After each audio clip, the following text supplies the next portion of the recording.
Today we're going to be looking at this cool little succession of country bends, pedal steel bends as they're also known, in an E major environment.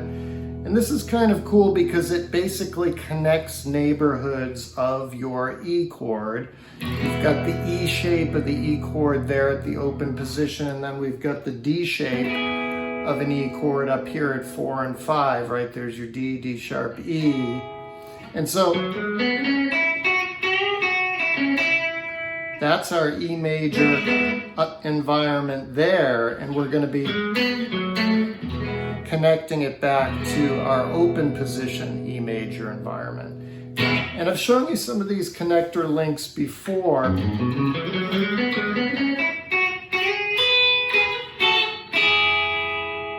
Where you have, for example, that box on the 2nd and 4th frets there on the bottom 3 strings, and then you can slide into a little box here at 4 and 6 on the 4th and 3rd strings, and then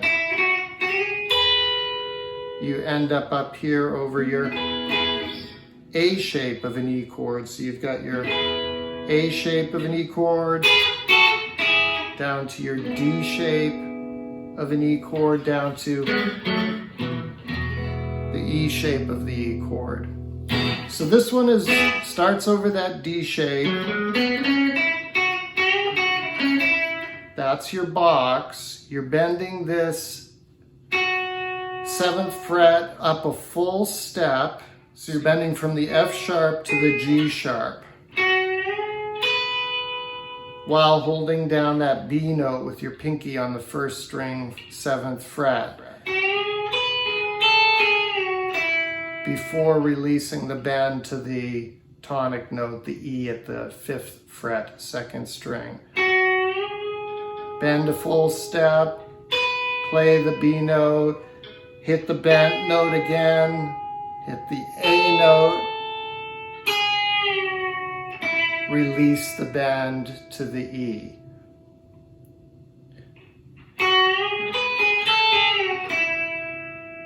Okay. The next one, you're going to put your middle finger on that C sharp note at the 6th fret, 3rd string.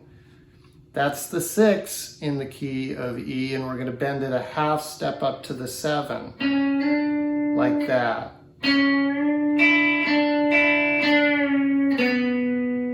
While playing off the root note, that E note, you're going to just keep that held down with your index finger and release it to the B note, 4th fret, 3rd string.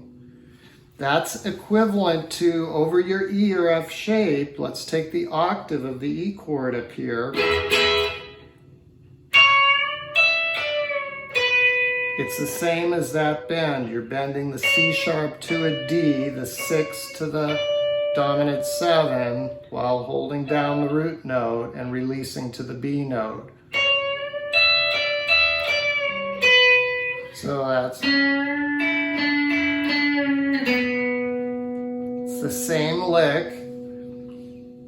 And now our last one, we're immediately set up for. We don't need to change anything. We just keep that index finger there on that B note.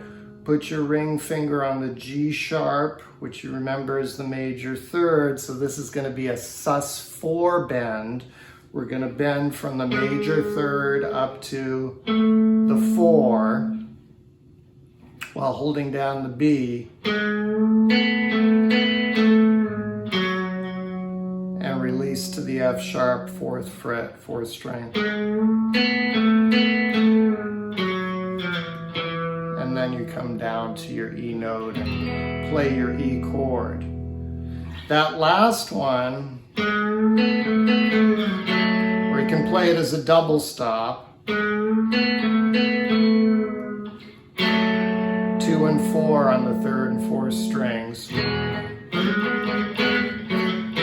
Right?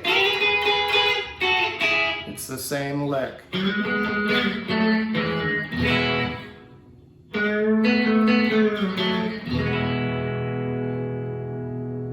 So that one, bending the major third to the 4, the sus4 lick, is the same lick that you have over your A shape.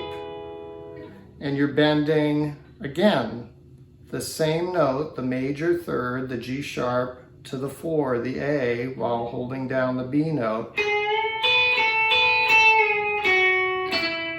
Hope you can hear that's the same as.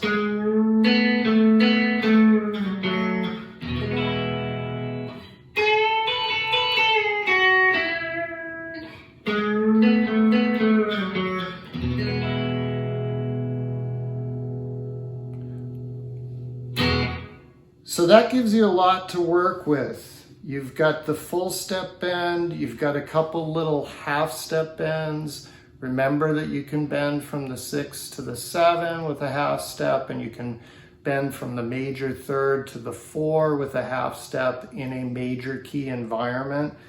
And try mixing them around like I just showed you, playing them on the first 2 strings, playing on the 3rd and 4th strings, playing them in different keys, etc. And have a little fun with it. Plug in your Telecaster, put it on the bridge pickup.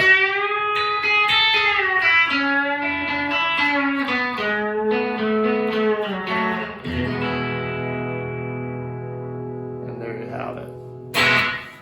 Thanks for joining me. See you next time.